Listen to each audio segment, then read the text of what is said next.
मैं जरा पूछ सकता हूं सरकार से या पुलिस प्रशासन से, जब लाल किले पर 15 अगस्त का प्रोग्राम होता है या राजपथ पर 26 जनवरी का प्रोग्राम होता है, मैं पिछले करीब 35 साल से दिल्ली में रहता हूं, सुप्रीम कोर्ट भी उधर है, वहीं से होकर सारी जब वो झांकियां और सारे परेड उधर से जाती निकलती है। 3 दिन पहले पूरा इलाका सील कर दिया जाता है। राजपथ से लेकर उधर का जितना भी इलाका है, चाहे वो हाई कोर्ट हो, पटियाला हाउस कोर्ट हो, सुप्रीम कोर्ट हो, उधर का सारा इलाका लाल किले तक पूरी तरह सील कर दिया जाता है। तो इस बात का जवाब दो, जब सील कर दिया जाता है और लाल किला सेना के हाथ में है, तो इन लोगों के पहुंचने से पहले वहां पे हजारों लोग कैसे थे? इस बात का जवाब देगी सरकार? है सरकार के पास जवाब? और हमें बता रहे हैं कि हमने कानून तोड़ा, हमने हिंसा की।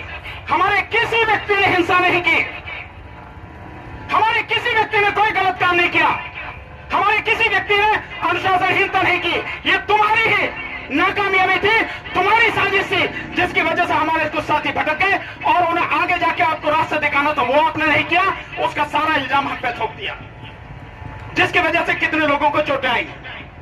जिम्मेदार कौन है? आप जिम्मेदार हैं। और आप में इतना नैतिक साहस भी नहीं है, क्योंकि नैतिकता आपकी मर चुकी है, साहस आपका खत्म हो चुका है, क्योंकि आप षड्यंत्रों के अलावा, हिंसा के अलावा कुछ जानते नहीं है। इसीलिए ये हिंसा जो करवाई आपने करवाई, पकड़ोना जाके उसको। आप 25 तारीख का दिल्ली के जो पुलिस कमिश्नर हैं उनका बयान सुनिए, आप मीडिया में चल रहा है।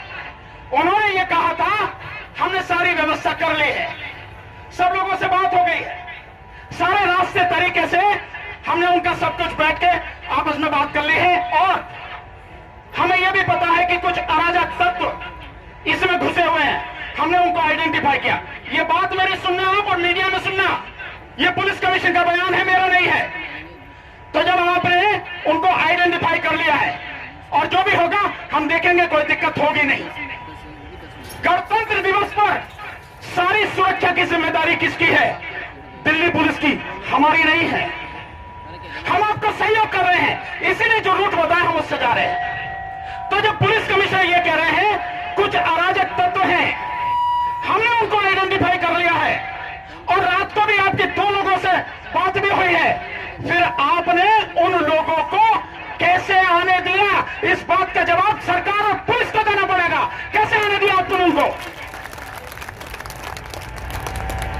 या तो आप झूठ बोल रहे हैं कि आपने कोई आइडेंटिफाई किया, और अगर आइडेंटिफाई किया तो आपने उनको पहले ही गिरफ्तार क्यों नहीं किया?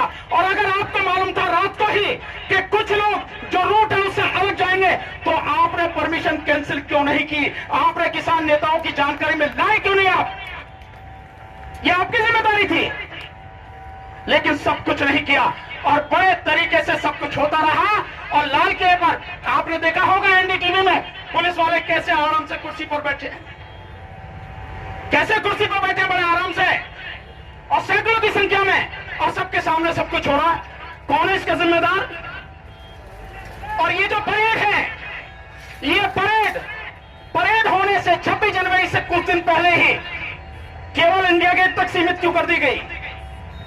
ये परेड वहां से चलती है विजय चौक से, और विजय चौक से चलती हुई राजपथ होते हुए इंडिया गेट आती है, और इंडिया गेट के बाद में इधर सुप्रीम कोर्ट होते हुए, आईटीओ होते हुए लाल किले तक जाती है। क्यों आपने चेंज करी? क्यों रोकी आपने? इसका मतलब यह है इस आंदोलन को बदनाम करने के लिए आपके दिमाग में गंदगी पहले ही चल रही थी। एक मौका है और इस आंदोलन को बदनाम करो, इसके अलावा और कुछ नहीं है, सिर्फ यही है। इसके अलावा ये तो मेरे आंखों देखी बात है, सारी की सारी मैंने बताई आपको। इसके अलावा जो वहां की टिकरी बॉर्डर की जो न्यूज मैंने सुनी है और कई चैनल्स के माध्यम से सुनी है, जो रूट दे रखा था टिकरी बॉर्डर से लेके वहां तक अपना नंगवाई तक का, उसके रास्ते में कई जगह रुकावटें डाल रखी थी। मैं जरा पूछ सकता हूं, जब रूट हमें दे रखा था तो बीच में बैरिकेड क्यों लगा रखे थे, रुकावटें क्यों डाल रखी थी? बताओ, इसका जवाब है कि तुम्हारे पास? अगर तुम इतने ही बड़े अच्छे हो, इतने ही देशभक्त हो, जबकि मैं जानता हूं तुमसे बड़ा गद्दार, तुमसे बड़ा देशद्रोही इस देश में कोई नहीं है।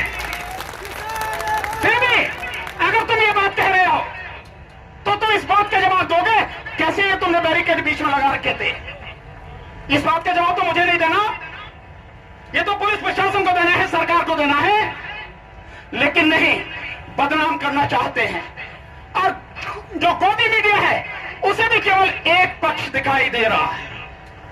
इतना बड़ा आंदोलन, इतने बड़े आंदोलन में लाखों की संख्या में ट्रैक्टर और लाखों की संख्या में किसान मजदूर यहां आया हुआ है, और उसी की खबर की वजह से सरकार की टांगे कांप रही थी कि ये कैसे हो रहा है, इतने लोग कहां से आ रहे हैं। उत्तर प्रदेश की बात कर रहे थे, पूरा उत्तर प्रदेश यहां पे था उस दिन। जिसने देखा नहीं उसकी तो जानता नहीं, लेकिन जिसने देखा उसने वो नजारा देखा होगा। पूरा उत्तर प्रदेश का किसान यहां पर था, यही हालत थी। तो आपको काम क्या करना था? आपको जो आपने वादा किया तरीके से वो रूट बनाना था, ताकि पूरी परेड व्यवस्थित तरीके से चली जाए और शांतिपूर्वक संपन्न होकर वो दिन बीत जाए। ये जिम्मेदारी आपकी थी, पर आपने नहीं निभाई। और अब आप आरोप लगा रहे हो हम पर। और फिर भी इस घटना को जो हुई है, थोड़ी सी लाल किले पर हुई, लाल किले के बाद में थोड़ी सी आईटीओ पर हुई, जहां पर हमारा एक साथी शहीद हो गया। और आपको मैं बता रहा हूं, वो जो रिपोर्ट है, वो जो देख रहे हैं आप, फोटो में साफ है, हमारे उस साथी को यहां गोली लगी है। यहां से उसका भेजा भी थोड़ा सा बाहर, जो रिपोर्ट उसमें है। और कहा जा रहा है कि इसकी मौत गोली से नहीं हुई। ये पोस्टमार्टम रिपोर्ट कैसे बनती है, कैसे बदलती है, कैसे मैनिपुलेट होती है, मैं तो फौजदारी का वकील हूं, मेरे से ज्यादा नहीं जान सकते। मैं तो जानता हूं क्या है सारी कीजिए, सब मैनिपुलेशन। लेकिन झूठ सामने आ ही जाता है और सच भी सामने आके खड़ा हो ही जाता है।